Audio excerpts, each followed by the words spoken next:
வணக்கம் நண்பர்களே, நான் அருண்குமார் பானு ஃபார்முலேஷன்ஸ்லேருந்து பேசுகிறேன். பாத்ரூமில் உப்பு கரை நீக்கக்கூடிய ஆட் ஸ்டெயின் ரிமூவர் தயாரிக்கும் போது கடைபிடிக்க வேண்டிய வழிகாட்டு நெறிமுறைகள் என்ன அப்படிங்கிறத இன்னைக்கு பதிவில் பார்க்கலாங்க. அது மட்டும் இல்லாமல் அது சம்பந்தமான சில விஷயங்களையும் நாம் இன்னைக்கு டிஸ்கஸ் பண்ணலாங்க.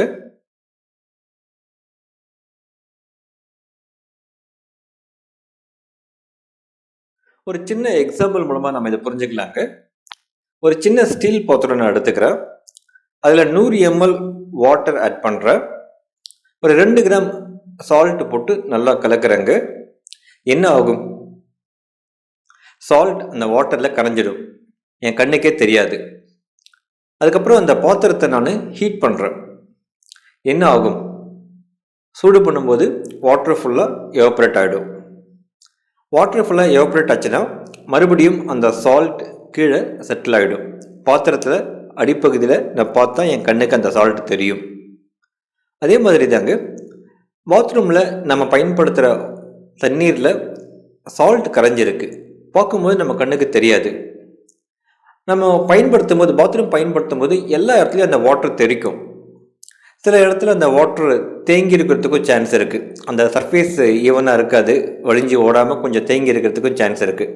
ஸோ அந்த மாதிரி டைமில் அந்த வாட்டர் ஃபுல்லாக எவாப்ரேட் ஆகிடுச்சுன்னா மீதி இருக்கிற சால்ட் ஒரு சின்ன லேயராக டெபாசிட் ஆகும். ஒரு 3 மாதம் 6 மாதம் பொறுத்து பார்த்தீங்கன்னா அந்த சால்ட் ரொம்ப திக்காக ஹார்டாக டென்ஸாக மாறி இருக்கும். இதை தாங்க நம்ம பாத்ரூமில் உப்பு கரைன்னு சொல்கிறோம்.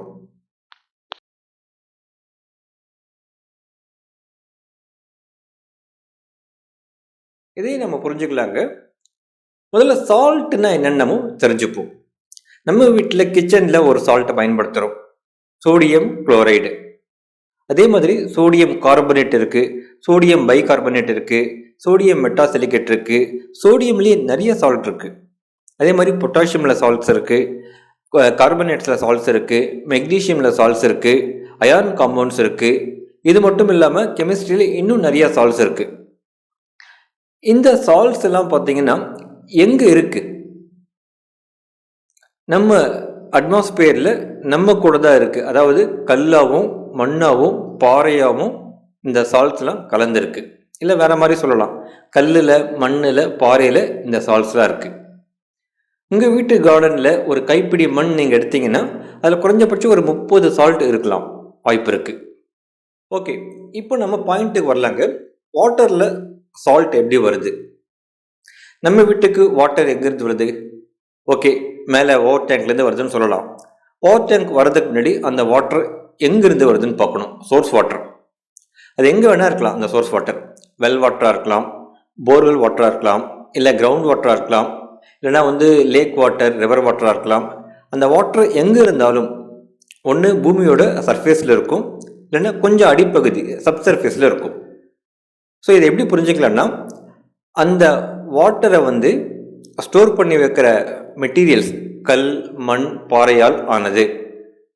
ஸோ ஆட்டோமேட்டிக்காக எந்த சால்ட்டெல்லாம் கரையுமோ, தண்ணியில் கரையுமோ, அதெல்லாம் வாட்டரில் கரைஞ்சிடும். அது மட்டும் இல்லாமல் நம்ம சக்ஷன் பண்ணி இழுக்கும்பொழுது அந்த டிரான்ஸ்ஃபர் ப்ராசஸில் கொஞ்சம் தண்ணியில் கரையாத சால்ட்டும் சேர்ந்து வந்துடும். ஸோ இந்த மாதிரி தாங்க நம்ம பாத்ரூமில் பயன்படுத்துகிற வாட்டரில் சால்ட் வருது.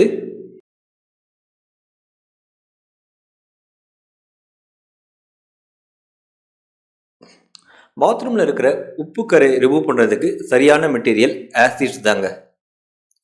ஆசிட்ஸ் தான் அதை ரிமூவ் பண்ணும். பெரும்பாலான சால்ட் வாட்டரில் கரையும் அப்படின்னா கூட அந்த பாத்ரூம் சர்ஃபேஸில் இருக்கிற சால்ட், குறிப்பாக கால்சியம் கார்பனேட்டா இல்லைன்னா மெக்னீஷியம் கார்பனேட்டா இருக்கலாம், அது வாட்டரில் கரையாது. நம்ம ஆசிட் போடும்போது, ஒரு எக்ஸாம்பிளுக்காக ஹைட்ரோக்ளோரிக் ஆசிட் போடும்போது என்ன ஆகும்னா, அந்த கால்சியம் கார்பனேட் ஹைட்ரோக்ளோரிக் ஆசிட் கூட ரியாக்ட் பண்ணி ஒரு ஃபிஷிங் ரியாக்ஷன் நடக்கும். Carbon di oxide case release பண்ணும். அதை தான் நம்ம பொங்கி வருது அப்படின்னு சொல்கிறோம். Carbon di oxide case release பண்ணும்போது ஒரு ஃபிசிக்கல் எனர்ஜி. அது மட்டும் இல்லாமல் அந்த தண்ணியில் கரையாத கால்சியம் கார்பனேட் தண்ணியில் கரையக்கூடிய சால்ட்டாக கால்சியம் குளோரைடாக நியூட்ரல் சால்ட்டாக மாறிடும். அதுக்கப்புறம் நம்ம வாட்டரை வச்சு அலசி கொடுத்தோம்னா அந்த பாத்ரூம் கம்ப்ளீட்டாக க்ளீன் ஆகிடும். இதுதாங்க சால்ட்டை பயன்படுத்தும் போது நடக்கக்கூடிய ரியாக்ஷன். அதனால் உப்பு கரையை ரிமூவ் பண்ணணும்னா நம்ம ஆசிட்ஸ் தான் பயன்படுத்தணும்.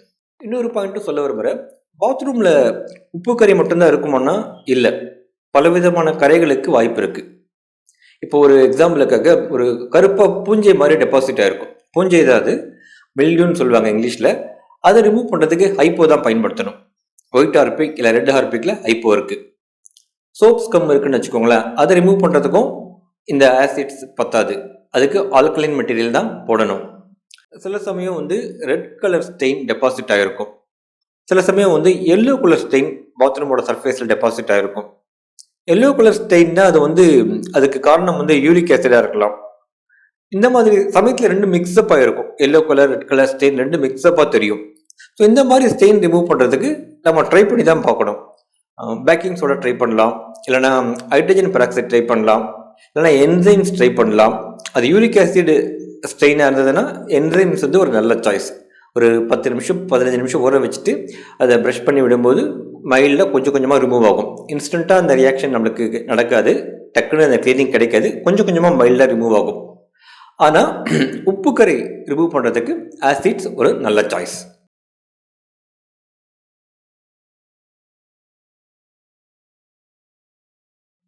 கான்சன்ட்ரேட்டட் ஆசிட் ஈஸியாக கிடைக்குங்க.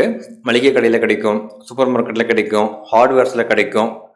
ஆனாலும் கான்சன்ட்ரேட்டட் ஆசிட் நேரடியாக நம்ம பயன்படுத்தக்கூடாது. அதுக்கு 2 காரணங்கள் குறைஞ்சபட்சம் இருக்குது. முதல் காரணம் சேஃப்டி கிடையாது. டொமஸ்டிக் பர்பஸ்க்காக சாதாரண மக்கள் பயன்படுத்தக்கூடிய மெட்டீரியல் ஆசிட் கிடையாது, ஒன்று. ரெண்டாவது, என்னதான் நீங்கள் கான்சன்ட்ரேட்டட் ஆசிட் பயன்படுத்தினாலும் அந்த கிளீனிங் பர்ஃபார்மன்ஸ் முழுமையாக இருக்காது. என்ன காரணம்னா, நம்ம அது உப்பு கறின்னு சொன்னாலும் சால்ட் டெபாசிட்னு சொன்னாலும் அந்த கடினமான சால்ட் டெபாசிட்குள்ளே மற்ற மெட்டீரியல்ஸும் சேர்ந்து இருக்கும். அதாவது சோப்ஸ் கம் இருக்கலாம், இல்லை நம்ம குளிக்கும்போது நம்ம தலையில் வைக்கிற எண்ணெய் கொஞ்சம் வழிஞ்சு உள்ளே போய் டெபாசிட் ஆகிருக்கலாம், இல்லைனா நம்ம குளிக்கும்போது நம்ம ஆர்கானிக் ஸ்டெஃப் நம்ம பாடியில் இருக்கிற ஃப்ளூயிட்ஸ் இல்லைனா ஆர்கானிக் ஸ்டெஃப் உள்ளே போய் டெபாசிட் ஆகிருக்கலாம், இல்லை நம்ம பயன்படுத்துகிற அந்த டிட்டர்ஜென்ட் பாரில் ஃபில்லர்ஸ் ஏதாவது இருக்கலாம், கெமிக்கல்ஸ் எதனா இருக்கலாம், அது போய் டெபாசிட் ஆகிருக்கலாம். ஸோ லிட்ரலாக அந்த சால்ட் டெபாசிட்டில் வேறு மெட்டீரியல்ஸும் இருக்கலாம், அதெல்லாம் ஆசிடில் போகாது. ஸோ அதனால் கான்சன்ட்ரேட்டடான ஆசிடை பயன்படுத்தும் போது முழுமையான கிளீனிங் பர்ஃபார்மன்ஸ் கிடைக்காது.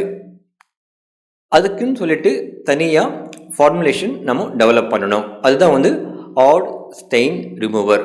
பாத்ரூமில் உப்பு கரை ரிமூவ் பண்ணுறதுக்குன்னு சொல்லிட்டு ஒரு தனி ஃபார்முலேஷன். அந்த ஃபார்முலேஷன் டெவலப் பண்ணும்போதும் சில வழிகாட்டு நெறிமுறைகள் இருக்குது. அதை ஃபாலோ பண்ணி தான் அந்த ஆட் ஸ்டெயின் ரிமூவர் நம்ம டெவலப் பண்ணணும்.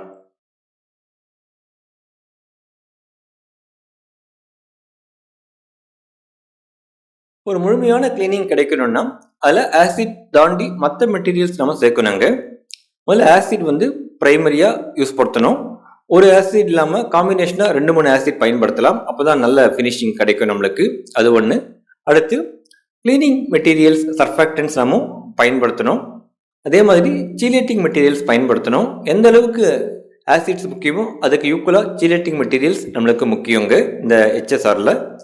அதுக்கப்புறமா சால்வன்ஸை பயன்படுத்தணும், ஆன்டி கரோஷன் மெட்டீரியல்ஸை பயன்படுத்தணும். ஏன்னா பாத்ரூமில் கொஞ்சம் மெட்டல் ஃபிட்டிங்ஸ்லாம் இருக்கிறதுக்கு வாய்ப்பு இருக்குது. ஸோ அது கரோஷன் ஆகிறதுக்கு வாய்ப்பு இருக்குது. அதை தவிர்க்கிறதுக்காக ஆன்டி கரோஷன் மெட்டீரியல்ஸ் சில பேர் பயன்படுத்துவாங்க. அதுக்கப்புறம் வெட்டிங் ஏஜென்ட்ஸ் பயன்படுத்தணும். ஸோ இதெல்லாம் ஒரு கரெக்டான கம்போசிஷனில் சேர்க்கும்போது மட்டும்தான் நம்மளுக்கு ஆட் ஸ்டெயின் ரிமூவர் பர்ஃபெக்டாக கிடைக்குங்க. குறிப்பாக இந்த ஆசிட்ஸை பயன்படுத்தும் போது சில வழிகாட்டு நெறிமுறைகள் இருக்குது. பொதுவாக எல்லாருமே ஆட் ஸ்டெயின் ரிமூவர் பண்ணும்போது ஹைட்ரோக்ளோரிக் ஆசிட் தான் பயன்படுத்துவாங்க. இதுதான் பவர்ஃபுல்லான ஆசிடா, இதை விட பவர்ஃபுல்லான ஆசிட் இல்லையான்னா இதை விட பவர்ஃபுல்லான ஆசிட் இருக்குது, இருந்தாலும் அதை பயன்படுத்தக்கூடாது. ஒரு எக்ஸாம்பிளுக்கு சல்ஃபூரிக் ஆசிட் சொல்லலாம். ஹைட்ரோக்ளோரிக் ஆசிடை விட சல்ஃபூரிக் ஆசிட் ரொம்ப பவர்ஃபுல்லான ஆசிட், ஆனால் அதை பயன்படுத்தக்கூடாது. அதுதான் வழிகாட்டு நெறிமுறை. என்ன காரணம்னா அது ரொம்ப அக்ரெசிவான ஒரு ஆசிட். அது வாட்டர் எடுத்துக்கிட்டு அதில் ஆசிட் போட்டாலே அந்த ஆசிட் தெரிக்கும் அப்படி. ஸோ நம்ம கண்ணில் படுறதுக்கெலாம் வாய்ப்பு இருக்குது. அது மட்டும் இல்லாமல் தெரியாமல் ஹைட்ரோக்ளோரிக் ஆசிட் நம்ம கையில் பட்டால் கூட ஒரு 5 செகண்டில் டேப்பில் வாஷ் பண்ணிட்டோம்னா, ரன்னிங் வாட்டரில் வாஷ் பண்ணிட்டோம்னா பாதிப்புகள் அதிகமாக இருக்காது. ஒரு 5 செகண்ட் நம்மளுக்கு டைம் கிடைக்கும். பட் சல்ஃபூரிக் ஆசிட் கையில் பட்டால் நீங்கள் டேப் கிட்ட போகிறதுக்குள்ளே 2 செகண்ட்லேயே உங்களுக்கு அந்த பர்னிங் ஸ்டார்ட் ஆகிடும். ஸோ சேஃப்டி கிடையாது சல்ஃபூரிக் ஆசிட். அதே மாதிரி நைட்ரிக் ஆசிடும் ஹைட்ரோக்ளோரிக் ஆசிட் விட பெட்டராக கிளீனிங் பர்ஃபார்மன்ஸ் கொடுக்கக்கூடிய ஆசிட், அதையும் பயன்படுத்தக்கூடாது. ஏன்னா நைட்ரிக் ஆசிட் பயன்படுத்தும் போது ஒவ்வொரு வீட்லேயும் ஒவ்வொரு மாதிரி சால்ட் இருக்கலாம், டெபாசிட்ஸ் இருக்கலாம். சில சால்ட்டு கூட நைட்ரிக் ஆசிட் டாக்ஸிக் ஃபியூம்ஸை ரிலீஸ் பண்ணுறதுக்கு வாய்ப்பு இருக்குது. அதனால நைட்ரிக் ஆசிடையும் நம்ம பயன்படுத்தக்கூடாது. ஸோ பிரைமரி ஆசிடாக ஹைட்ரோக்ளோரிக் ஆசிட் தான் எல்லாரும் பயன்படுத்துவாங்க. அது மட்டும் இல்லாமல் காம்பினேஷனாக இன்னும் 2-3 ஆசிட் சேர்க்கலாம். அதாவது சிட்ரிக் ஆசிட் சேர்க்கலாம், இல்லைனா அஸ்டிக் ஆசிட் வினிகர் சேர்க்கலாம், அப்படி இல்லைனா டார்டாரிக் ஆசிட் சேர்க்கலாம், பாஸ்பரிக் ஆசிட் சேர்க்கலாம். ஆனால் ஆக்சாலிக் ஆசிட் சேர்க்கக்கூடாது. இந்த கேட்டகரியில் நம்ம ஆக்சாலிக் ஆசிடை ஒமிட் பண்ணிடணும். 2-3 ஆசிட் காம்பினேஷனாக சேர்த்தா போதும், பட் ஆக்சாலிக் ஆசிட் அவாய்ட் பண்ணிடணும். என்ன காரணம்னா ஆக்சாலிக் ஆசிட் பாய்சன். நீங்கள் கேட்கலாம், பாய்சனாக இருந்தால் என்ன ப்ராப்ளம், நம்மனா அதை கன்சியூம் பண்ண போகிறோமான்னு சொல்லிட்டு. இல்லைங்க, அதுக்கு காரணம் இருக்குது. நேரடியாகவும் மறைமுகமாகவும் அது நம்மளை பாதிக்கும். அதை எப்படி புரிஞ்சுக்கலாம்னா, இப்போ நீங்கள் பாத்ரூம் கழுவி தள்ளி விட்டுட்டீங்க, ஆக்சாலிக் ஆசிடும் போட்டிருக்கீங்க அப்படின்னா என்ன ஆகும்? கழுவி தள்ளி விட்ட வாட்டர் உங்கள் வீட்டை சுற்றி பூமியில் போயிட்டு இறங்கும், அங்கே தான் டெபாசிட் ஆகும். அகெயின் நாளைக்கு நீங்கள் என்ன பண்ணுவீங்கன்னா, போர்வெல் வாட்டர் போட்டு டேங்கில் தண்ணி ஏற்றுவீங்க. ஸோ அப்போ அந்த வாட்டரில் இந்த ஆக்சாலிக் ஆசிட் கொஞ்சமாக கரையிறதுக்கு சான்ஸ் இருக்குது. மறைமுகமாக நீங்கள் அதை கன்சியூம் பண்ணுறதுக்கு சான்ஸ் இருக்குது. அப்படி இல்லைன்னா உங்கள் வீட்டில் ஏதாவது கார்டன் நீங்கள் வச்சுருப்பீங்க, காய்கறி கீரை எதனா வச்சுருப்பீங்க. ஸோ ஆட்டோமேட்டிக்காக இந்த வாட்டர் அந்த கார்டனுக்கு போகிறதுக்கு சான்ஸ் இருக்குது. ஸோ நேரடியாக இல்லைன்னா கூட மறைமுகமாக உங்களை பாதிக்கிறதுக்கு சான்ஸ் இருக்குது. நான் இந்த ஃபார்முலேஷன் டெவலப் பண்ணும்போது ஆக்சாலிக் ஆசிட் போட்டிருந்தேன், 1% போட்டிருந்தேன். எனக்கு சாட்டிஸ்ஃபேக்ஷனாக தான் இருந்தது. என்னோட ஃப்ரெண்டு ஒருத்தர், அவர் டெக்னிக்கல் எக்ஸ்பர்ட், அவர் இதை அவாய்ட் பண்ண சொன்னார். ஆக்சுவலாக வேண்டாம் அவாய்ட் பண்ணுங்கன்னு சொன்னார். அவரோட அட்வைஸ் நான் எடுத்துக்கிட்டேன். ஸோ ஆக்சாலிக் ஆசிடையும் நம்ம அவாய்ட் பண்ணிடணும். இன்னொரு விஷயம் நீங்கள் கேட்கலாம், ஆக்சாலிக் ஆசிட் பாய்சன் நம்ம அவாய்ட் பண்ணணும்னு சொல்கிறோம் இல்லையா, மற்ற மெட்டீரியல்ஸ்லாம் கூட கெமிக்கல்ஸ் தானே, அது பரவாயில்லையா, நம்ம சரௌண்டிங்கில் டெபாசிட் தானே அப்படின்னு நீங்கள் கேட்கலாம். இப்போது ஆசிட் நம்ம போடுறோம், ஹைட்ரோக்ளோரிக் ஆசிட், அது எங்கள் பூமிக்குள்ளே தான் போய் டெபாசிட் ஆக போகுது, நம்ம வீட்டை சுற்றிலும். அதனால பாதிப்புகள் இருக்குன்னா பாதிப்புகள் இல்லை. நம்ம உடம்புலையே ஆசிட் செக்ரிகேட் ஆகுது, ஹைட்ரோக்ளோரிக் ஆசிட் செக்ரிகேட் ஆகுது. அதனால் என்ன பாதிப்பு ஒன்றும் கிடையாது. நம்ம லெமன் ஜூஸ் குடிக்கிறோம், வீட்டில் ரசம் செய்கிறோம் புளி வச்சு, அதெல்லாம் ஆசிட் தான். ஸோ நம்ம பாடிக்கு ஒரு பிஹெச் இருக்கும். நம்ம ஏதாவது ஆசிட் கன்சியூம் பண்ணால் கூட கரெக்டாக கொஞ்சம் நேரத்தில் அது யூக்லிபிரியம் வந்துடும், அதனால் ப்ராப்ளம் இருக்காது. அது டெம்பரேச்சர் மாதிரி தான். இப்போ நம்மளுக்கு ஒரு பாடி டெம்பரேச்சர் மெயின்டைன் ஆகும்.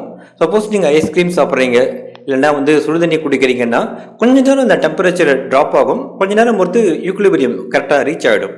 ஸோ அதனால் ஆசிட்லாம் சேர்க்கும்போது அது நம்ம சரௌண்டிங்கில் டெபாசிட் ஆச்சுன்னா பாதிப்புகள் கிடையாது. அதே மாதிரி தான் மற்ற கெமிக்கல்ஸ் கூட. இந்த ஹெச்எஸ்ஆரில் நிறைய கெமிக்கல்ஸ் நம்ம பயன்படுத்தியிருப்போம். எந்த கெமிக்கல்ஸும் பாதிப்பு ஏற்படுத்தாது. நம்ம சரௌண்டிங்கில் போய் செட்டில் ஆச்சுன்னா அதெல்லாம் கல் மண் பாறையாக மாறிடும். அங்கேருந்து தான் நம்ம கல் மண் பாறையிலேருந்து திருப்பி அதே இடத்துல போய் செட்டில் ஆகிடுச்சு, அவ்வளோதான். அதனால் அதுவும் பாதிப்பு கிடையாது. ஆனால் ஆக்சாலிக் ஆசிட் நம்ம சரௌண்டிங்கில் பயன்படுத்தக்கூடாது. நன்றி நண்பர்களே, மீண்டும் ஒரு பதிவுடன் உங்களை சந்திக்கிறேன். உங்கள் கருத்துக்கள் மற்றும் ஆலோசனைகள் வரவேற்கப்படுகிறது.